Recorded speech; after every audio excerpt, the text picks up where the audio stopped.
자, 안녕하세요. 주식 정리해드리는 주정남입니다. 오늘도 시장 한번 보고 시작을 해보도록 할게요. 일단 다우 S&P, 나스닥, 필라델피아 모두 하락 마감을 했는데 현재 지난주 신규 실업수당 청구 건수가 계절 조정을 기준으로 전주 대비 4만 3천 건 감소한 18만 4천 건 정도가 기록됐다라고 발표했습니다.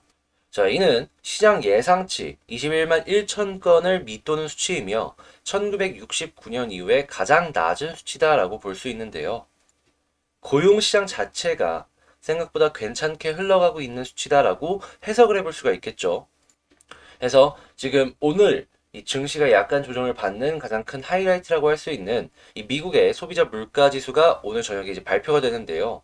만약에 이 CPI가 발표가 되고 상승 압력이 굉장히 커지게 된다면 조기 긴축 요 우려까지도 계속해서 연결이 되어갈 수 있기 때문에 요 수치는 무조건 오늘 지켜봐야 된다. 그래가지고 약간 관망세를 보는 투자자들 때문에 증시 역시도 약세를 보여주고 있다. 이렇게 보시면 되겠습니다. 지금 선물 시장에서는 내년 5월 금리 인상 가능성을 50%가량으로 예상 중이다라고 하거든요. 현재 11월 CPI를 6.7%, 그러니까 0.7% 정도 올라갈 것이다라고 해서 전망을 하고 있는데 이 기록될 경우에 1982년 이후 최고라고 하고 실질적으로 5월 금리 인상 가능성이 50%에서부터 더 올라갈 가능성도 보여줄 수 있기 때문에 금리 인상이 안 될 것이다라는 생각보다는 금리 인상이 어느 정도는 될 수도 있겠구나. 그거를 기준으로 삼아가지고 그러니까 최악은 아니더라도 차악 정도는 생각을 하고 전략을 짜나가는 게 지금 시장에서 알맞지 않을까. 이렇게 볼 수 있을 것 같습니다. 이번에 조 바이든 대통령은 CPI 발표를 앞두고 일부 제품의 가격 하락세가 여기에는 반영이 되지 않았을 것이다라고 언급을 했어요. 이 바이든 입장에서는 경제가 살아나는 게 좋다 보니까 금리 인상이 되는 게 어느 정도 부담이 될 수 있다라고 이제 생각을 하거든요. 그래서 이제 이런 식으로 조금씩 압력을 주고 있는 것이 아닌가라고 생각을 하고요. 현재 미국의 코로나 확산세 같은 경우에는 더욱 커지고 있는 상황이며 유럽 또한 방역을 강화하는 중이다라고 합니다. 그래서 미국 같은 경우에는 청소년층까지 부스터샷을 확대하는 방안을 준비하고 있고요. WTI 기준으로 70.94달러, 1.96% 정도 하락했고 미국 10년물 국채 같은 경우에는 1.5025로 0.0239 정도가 빠졌습니다. 달러화는 혼조를 기록했으며 금 가격은 하락을 했는데 좀 일관된 그러한 지표들이 있는 것이 아니라 막 중구난방이잖아요. 드는 생각이 이 CPI 발표를 앞두고서 사람들의 심정도 갈피를 못 잡고 있는 것이 아닌가라는 생각을 하게 만들고 있습니다. 정확하게 한 방향으로 잡힌 그런 거는 많이 없어 보인다라는 것이죠. 제 개인의 생각이니까 참고해 주시고, 자, 피치에서 헝다 신용등급을 제한적 디폴트로 강등한다라고 합니다. 이게 계속 헝다가 주목이 돼서 그렇지, 헝다 아래쪽 등급에 있는 부동산 중국의 개발 업체들 있잖아요. 요런 곳들에서도 제한적이나마 이슈가 계속 나오는 것들 보셔야 된다라고 저는 말씀드리고 싶고요. 자, 중국은 조금 안 좋은 상황이겠지만 한국 같은 경우에는 조선사들이 7년 만에 정규직을 뽑는다라고 합니다. 그만큼 이 한국 조선 업계가 살아나고 있는 상황이다. 이걸 알 수가 있는 내용이다라고 볼 수 있고 삼성전자가 TSMC에 이어서 4나노 파운더리를 수주를 받았다라고 합니다. 이 얘기는 이 삼성 쪽의 파운드리 이쪽 사업부 역시도 매출이 계속해서 늘어날 수 있다라는 걸 알 수가 있는 내용이다라고 볼 수 있고요. 지금 탄소 저감 자원, 고철값이 뛴다라고 합니다. 철강제 가격 인상의 요인으로 작용을 할 수가 있다라는 소식들이 들려오고 있는데 탄소 중립으로 인한 가격 인상이기 때문에 이게 올라간다라고 하면은 막을 수는 없다라고 생각을 하거든요. 당연히 이게 올라가게 되어 준다면 철강 쪽 올라갈 수 있으니까 이 꿈틀꿈틀하는 관련주들 체크해 보시고 요즘에 계속 수급 들어오는 것도 보이더라고요. 자, 그리고 이제 메타버스 뜨면은 다음은 보안이다라고 하니까 보안 쪽도 지금부터 다시금 봤으면 좋겠습니다. 자, 그리고 중국의 생산자 물가 지수가 나왔는데 13% 정도 급등을 했다라고 해요. 시장의 유동성을 어마어마하게 이제 퍼부어주고 있다? 약간 이렇게 생각을 해볼 수가 있을 것 같은데 이것과 연관돼서 한국의 저 PBR 종목들이 꿈틀꿈틀하는 모습을 보여주고 있잖아요. 그래서 저 PBR 종목들 한번 찾아서 보면 좋겠네요. 몇 번이고 강조해서 말씀드리지만 굉장히 중요한 얘기이기 때문에 한 번 더 말씀드립니다. CPI 발표되고요. 다음 주 화요일 날 생산자 물가지수 발표됩니다.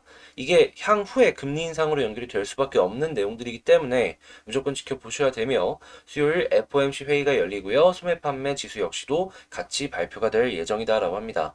자, 이렇게 오늘 12월 10일 시장 정리를 한번 싹 해봤는데요. 아무래도 최근에 있었던 뉴스 중에 가장 중요한 뉴스들이 CPI 발표가 되겠죠. 오늘 발표가 될 예정이래 가지고 시장이 많이 흔들리는 모습을 보여주고 있습니다. 하지만 이럴 때일수록 전략 대응 잘 하면은 또 잘 헤쳐나갈 수 있는 게 주식시장이니까요. 좋은 방향으로 진행 잘 하셨으면 좋겠습니다. 개별 종목 한번 보도록 하겠습니다. 자, 제가 이번에 가지고 온 종목은 한국 BNC입니다. 일단 한국 BNC 나온 뉴스가 오늘은 조금 몇 개 있어서 요거 한번 보고 수급이랑 차트로 넘어가서 보도록 할게요. 커다란 뉴스는 아니고요. 이번에 한국 BNC의 골질환 치료 기술을 대구, 경북, 천복 재단이라는 데서 이전을 했다라고 합니다. 이 이야기는 뭐냐 하면 향후에 한국 BNC의 연구 파이프라인에 골질환 관련 약품이 나올 수가 있다라는 것이죠. 물론 이걸로 주가가 확 올라가거나 그러지는 않겠지만 그래도 나름 호재라면 호재니까 이런 게 있구나 정도로 체크를 하시고 넘어가도록 하고요. 코로나 확진자가 다시 12만 명대까지 올라갔다라고 합니다. 5차 물결 본격화 얘기를 하고 있는데 이게 왜 중요한 내용이냐면 현재 한국 BNC가 근데 이 안트로키노놀은 미국의 FDA의 아래서 현재 임상을 진행을 하고 있습니다. 그 이야기는 뭐냐 하면 미국에서 상황이 심각하면 심각해질수록 긴급 사용 승인이나 아니면 이러한 부분들에 있어서 뭐 직접적으로는 아니더라도 간접적이나마 이익을 얻을 수가 있다라는 것이죠. 그럼 여기서 만약에 진짜로 효과가 괜찮다면 어떠한 식으로 이익을 연결해서 볼 수 있을까요? 제가 생각했을 때에는 뭐 없는 걸 만들어내는 그런 것보다는 기간적인 부분에 있어서 어느 정도 수혜를 입을 수도 있겠다라는 생각을 하거든요. 아니, 생각을 해보세요. 당장 급한데, 치료제가 너무나도 필요한데, 지금 나온 머크 같은 경우에는 치료율이 원래는 50%라고 했던 게 30%까지 줄어들었대. 자, 그러면 이제 그 다음 화이자고. 화이자가 만약에 머크 같은 비슷한 상황이 나게 된다면, 그럼 제 3순위에서 무언가를 찾아야 되는데, 미국 입장에서는 안트로키노놀, 물론 이걸 직접적으로 좋다 하진 않겠지만, 눈여겨보고 있지 않겠냐라는 것이죠. 그래서 직접은 아니더라도 간접적이나마 이득을 얻을 수 있을 것 같다라고 저는 생각을 하기 때문에 이 뉴스가 나와서 나름 나쁠 거 없네 라고 생각을 한다 말씀드리고요. 한국 같은 경우에도 지금 뭐 4,058명 동시간 역대 두 번째로 많은 수치가 확진자로 나왔다라는 걸 봐서는 만약에 안트로키놀이 한국에서 생산을 하기 시작을 하게 된다면 많은 양의 물량이 팔려나갈 것이다라는 걸 기대를 해볼 수가 있을 것 같습니다. 다만 이제 문제는 그 약 하나하나의 단가겠죠. 요거는 어, 가격 경쟁력이 어느 정도 되느냐에 따라서 초기 시장 점유율을 확보하는 데 있어가지고 많은 결정을 하게 될 것 같은데 요거는 나중에 진짜로 약 가격이 나오게 되면은 그때 얘기를 하도록 하죠. 자, 그러면 한국 BNC 수급 한번 볼게요. 일단 수급을 봤을 때 어제 투신이 되게 많이 샀어요. 전 이거 보고서 이거 여기 아래쪽 부분 안산에가 샀기 때문에 이거 한 번은 튀어오를 수 있겠구나라는 생각을 세게 했어요. 이 투신이 특히나 단타성 자금이에요. 단타성으로 되게 많이 매수를 한단 말이죠. 자, 했을 때 여기서 단기성으로 올라간다라고 치면 어디까지 갈 수 있을까? 딱 보이는 게 볼린저 상단 아니겠습니까? 그래서 만약에 오늘도 지금 투신이 사주는 모습을 보여주고 있는데 이러한 모습을 이어주게 된다면 다음 주에 이거 빠르게 갈 수 있어요. 한번 이전 고점 뚫고 막 최고가를 간다라는 얘기는 못 하더라도 여기서 양봉 하나는 기대해 볼 수 있을 것 같거든요. 하니까 요거 갑자기 안 들어오다가 들어오는 이 수급들 주의 깊게 보시길 바랍니다. 이게 제일 좋은 수급이에요, 여러분. 막 마이너스가 0이어서 나오다가 플러스가 나오는 것보다요. 그냥 소식이 없다가 갑자기 대량 매수 들어오는 게 이게 진퉁이에요, 여러분. 진짜. 자, 그러니까 단기성을 한번 툭 튀어오르는 거, 요 수급 보면서 한번 기대해 보시면 좋을 것 같고요. 그리고 이제 차트의 패턴을 봤을 때 제가 어제 말씀드렸던 거 기억하실지 모르겠는데 제가 정확하게 일단은 21선 위에 있으면 팔지 말라고 말씀을 드렸어요. 왜 그렇게 말씀을 드렸냐라고 하면은 이 과거의 패턴을 보았을 때 이 비슷한 부분이 어디 있을까? 자, 이런 부분들 있죠. 21선 이탈하는데 볼린저 하단 찍고 올라가주는 모습 보여주고서 볼린저 상단까지 가주는 이게 과거에도 되게 많이 나온 패턴이다라고 말씀드렸잖아요. 근데 여기에서도 볼린저 하단을 찍고 21선 위로 올라가고 한번 찍긴 했는데 다시 한번 떨어져 갖고 위로 올라가주는 이런 모습을 보여주고 있다. 이 아래로 떨어지면은 비중 조절을 해줘야 되겠지만 지금 이 상황에서는 굳이 뭐 이거를 팔아가지고 마음고생하고 막 그럴 필요는 없어 보인다라는 것이죠.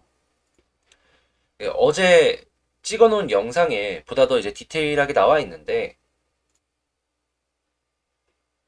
간략하게 말씀을 드리면 지금 제가 말씀을 드린 요것만 파악을 하시면은 쉬우니까 굳이 머리 복잡해지고 아픈 거 싫다 하시는 분들 있으면 이 영상만 보시면 되겠습니다. 그냥 21선 위에 있으면 편하게 보시고 일단 1차적인 목표가로 볼린저 상단을 보는 게 맞지 않을까 싶네요.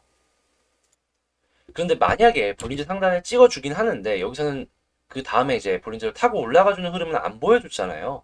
근데 이번에 만약에 볼린저를 타고 올라가주는 모습을 보여주게 되면은 볼린저의 이 좁아진 이 거리도 확 넓어지게 될 겁니다. 그러면 쭉쭉쭉 타고 올라가는 흐름도 한번 생각을 해볼 수가 있거든요.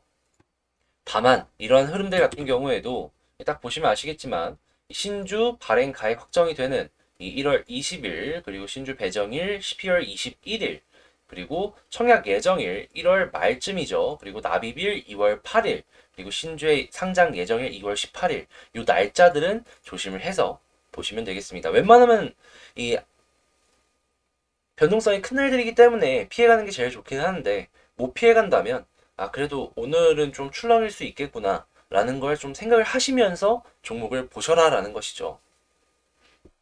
알고 당하는 거랑 모르고 당하는 건 좀 다르잖아요. 자 그러면 21선 위에 있으면 지금은 위쪽에서는 계속 지켜보는 게 맞는 것 같다 라고 말씀을 드리면서 정리 끝내도록 하고요. 요 한국 BNC 많은 분들께서 진짜 학을 떼고 있으실 거예요. 막 변동성도 되게 크고 막 이전에는 되게 많이 갔다가도 잘 안 가는 모습도 보여주고 있으니까요. 그래도 갑자기 들어온 수급에서 저는 어느 정도 의미 부여를 해볼 수 있을 것 같다라고 생각을 해서 수급 꼭 집중을 해서 잘 보시고 좋은 결과물들로 이어가셨으면 좋을 것 같고요. 마지막으로 구독과 좋아요 부탁드리고 그 멤버십 그 운영 관련해서 문의 주시는 분들 때문에 간략하게 말씀을 드리자면 이제 좀 혼자 하는데 힘들거나 시간이 없다 라고 하시는 분들을 위해서 주가 흐름이나 수급 괜찮은 종목들 아래에서 이렇게 도는 것들 있잖아요. 그런 것들 이제 관심 종목으로 넣어놓고 여러분들과 같이 공부하고 있거든요. 해서 공부용 종목들이 지금 뭐가 있는지 한번 보고 싶다 하시는 분들이 있으시면 그 구독 옆에 가입하기 있잖아요. 그게 멤버십 가입하기인데 그거 한번 고민해 보시면 좋겠습니다. 자, 그러면 전 다음에 더 좋은 영상으로 다시 찾아뵙도록 할게요. 이상 주식 정리해드리는 주영남이었습니다. 감사합니다.